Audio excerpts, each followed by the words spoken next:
Before John and Paul became legends, before Ringo's charm stole hearts, there was George Harrison, the quiet Beatle, the mystic soul, the man whose guitar spoke louder than fame ever could.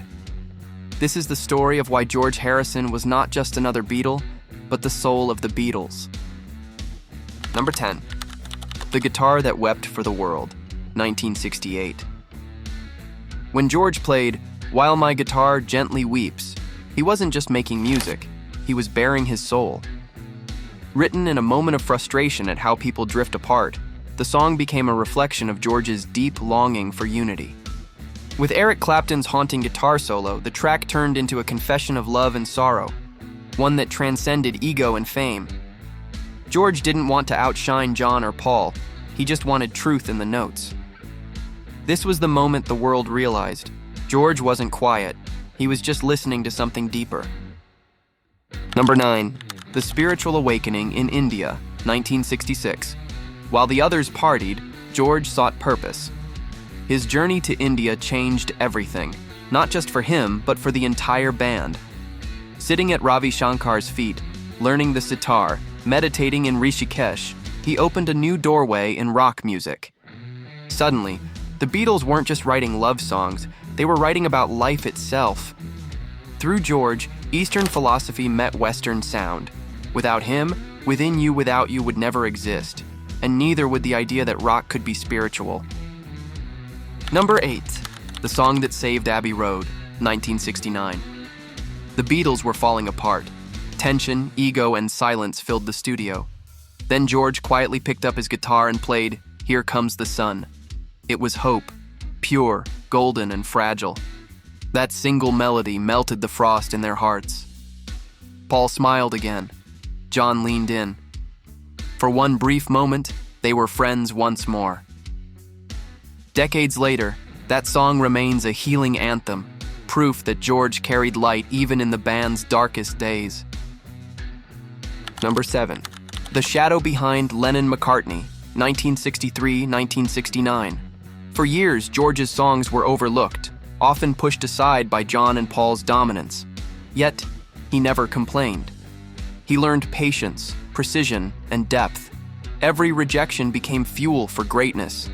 And when his moment finally came with "Something" and "Here Comes the Sun," he didn't just match Lennon and McCartney, he surpassed them in soul.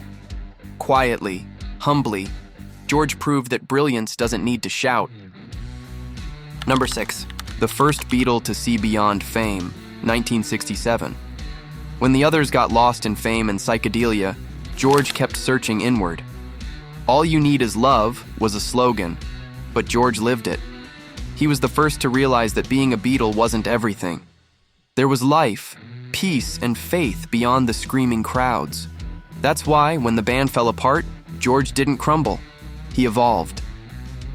Number 5. Something. The love song that even Sinatra envied, 1969.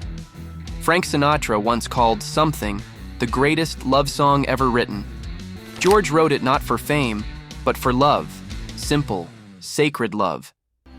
It wasn't about desire, it was about devotion. The melody moved like a prayer, and even John and Paul knew they couldn't top it. It was George's quiet triumph, a declaration that the soul of the Beatles had finally found its voice. Number 4. The Concert That Changed Rock Forever, 1971. After the Beatles, George did what no one had done before.